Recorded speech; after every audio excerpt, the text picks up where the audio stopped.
ابھی حروف سب آپ پہ، حروف سب آپ پہ آپ کے مولوی صاحب آئے تھے، آپ کیا کہنا چاہتے ہیں اس موضوع پر؟ ہمارے ساتھ ہمارا موضوع پر بات کرو، انہوں نے اپنا موضوع بہت اچھا انداز سے کیا۔ آپ قرآن سے استدلال کریں گے نا، میں کچھ آغا جان کہنا چاہتا ہوں۔ میں نے مکمل نہیں سنایا، میں نے مکمل نہیں سنا ہے، ابھی میں نے جب اس کا موضوع ختم ہونے پر تھا، میں نے کبھی ایک منٹ کے لیے دیکھیں یہ قرآن کا کامل ہونا یہ بڑا اہم موضوع ہے، ٹھیک ہے نا؟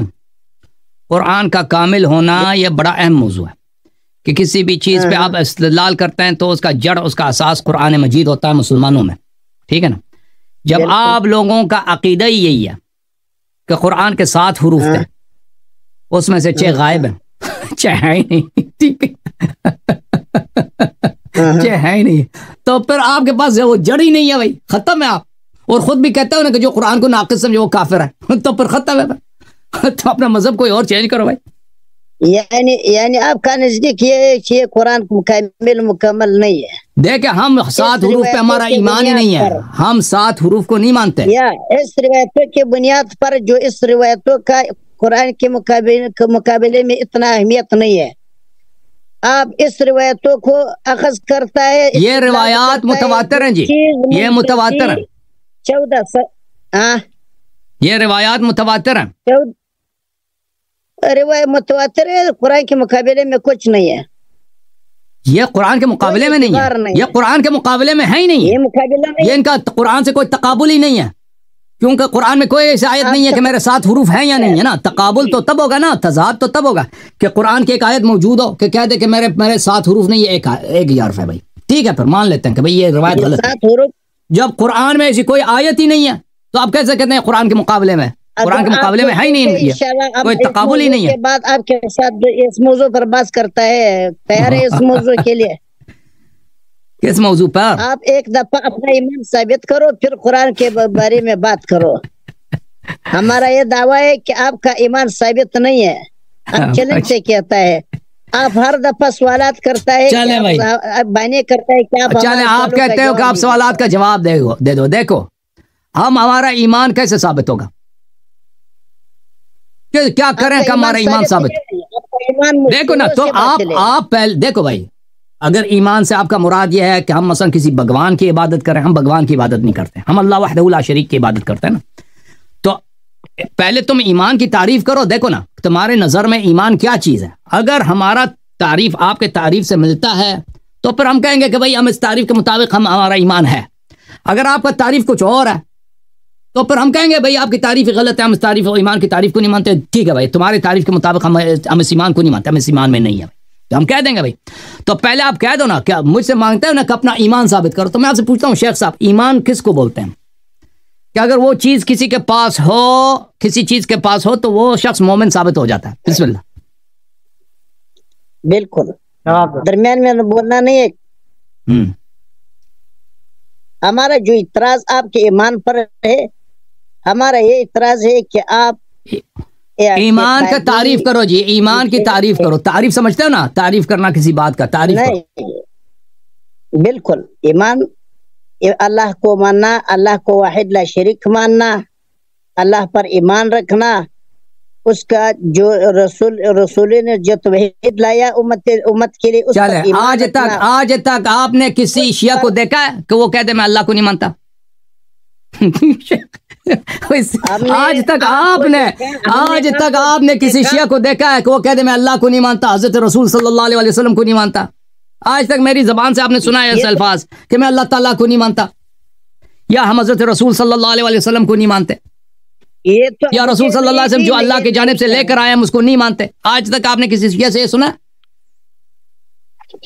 میں نے آپ سے سنا کہ آپ اللہ رب العزت کا حق جو ہے عبادت آپ علی کو کرتا ہے، جو پر سن لو، جو امیر المؤمنین علی علیہ السلام کی عبادت کرے اس پہ اللہ کی لعنت ہے، اس پہ اللہ کی لعنت ہے۔ تو الحمدللہ آپ کا جھوٹ ثابت ہو گیا، آپ کا غلط فہمی ثابت ہو گیا۔ آپ کہہ رہے تھے نا کہ ہمارا ایمان ثابت ہو گیا، اور آپ کا جھوٹا ہونا ثابت ہو گیا۔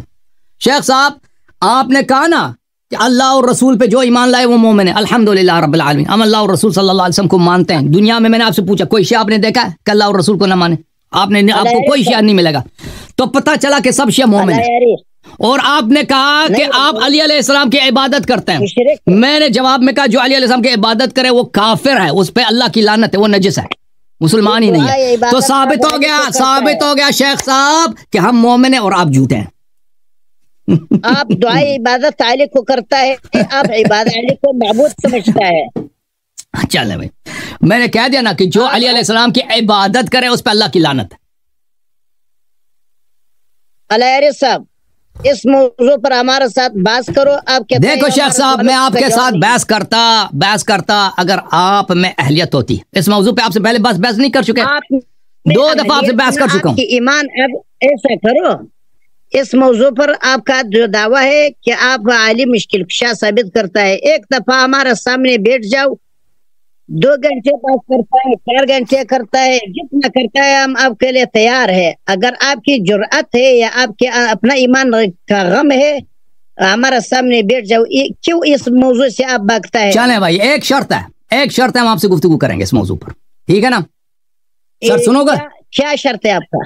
ہم آپ سے اس موضوع پر گفتگو کریں گے کہ کیا استغاثہ کرنا، طلب عون کرنا یا پکارنا بغیر استغاثے کے پکارنا یہ شرک ہے یا نہیں ہے؟ شرط یہ ہے کہ آپ بھی ہمارے ساتھ مناظرہ کر لیں اسماء و صفات پر۔ بالکل اسماء و صفات ایسا کرو، بالکل ہم آپ کے ساتھ بات کرتے ہیں۔ اچھا، اچھی بات ہے۔ آپ کا مسلک، آپ کا عقیدہ کیا ہے؟ بالکل آپ ہمارا بات سنو۔ ہم دیکھو شیخ صاحب پھر سوالوں کا جواب ایمانداری سے دینا ہوگا نا، سوالوں کا جواب ایمانداری سے دینا ہوگا۔ میں نے جب آپ سے پوچھا کہ آپ کا مسلک کیا، دیکھو جماعت عمریہ میں بہت سارے مسالک ہیں، سب کے عقیدے ایک جیسے نہیں اسماء و صفات میں، آپ جانتے ہوں گے، آپ کو نہیں پتہ تو مناظرہ نہ کریں۔ تو میں نے آپ سے جو سوال کیا ہے کہ اسماء و صفات میں آپ کا مسلک کیا ہے، بتائیں نا، جواب دے دیں اس کا۔ چالاکی کریں گے، جواب نہیں دیں گے تو میں مناظرہ نہیں کروں گا بھائی۔ ٹھیک ہے، جواب دیں گے انشاءاللہ۔ ہمارا یہ جواب دیا کرو، جو جائے وہ صحیح رہا، اسی کا جواب دو۔ پھر موضوع کے لیے آپ کا علیہ کو تیار کرتا ہے؟ ہاں میں نے کہا قبول ہے بھائی، میں نے کہا قبول ہے، لیکن اس کا شرط ہے بھائی، چالاکی نہ کریں، جواب دیں۔ سوال جو آپ سے کیا ہے نا، اس کا اپنا مسلک بتاؤ نا۔ میں ایک شخص سے پوچھتا ہوں آپ کا مسلک کیا، وہ کہتا ہے میں بریلوی ہوں جی، میں دیوبندی ہوں، میں اشعری ہوں، میں فلان ہوں، وہ کہہ دیتا ہے۔ دیکھو میں نے تیسری دفعہ پوچھا ہے، اب جواب نہیں دو گے آپ سے گفتگو نہیں کریں گے بھائی۔ میں مجھے درد سر ہو جاتا ہے اس شخص سے بات کرتے ہوئے۔ ختم ہے سوالات، ایک سوال کا جواب ہم دے دیں پھر آپ مناظرہ شروع کرتے ہیں۔ چلیں بھائی، میں اس سے گفتگو نہیں کرتا نا۔ قلندر صاحب آپ نے وعدہ دیا تھا کہ سوال کا جواب دے گا، یہ مناظرے کے دوران بھی یہی کرے گا، یہ آدمی ڈرامے باز ہے۔ سوال کا میں شیخ صاحب میں گفتگو نہیں کرتا آپ کے ساتھ، آپ سوال کا اپنا عقیدہ ہی نہیں بتاتے کہ کس فرقے سے تعلق رکھتے ہو، میں کیا مناظرہ کروں آپ سے؟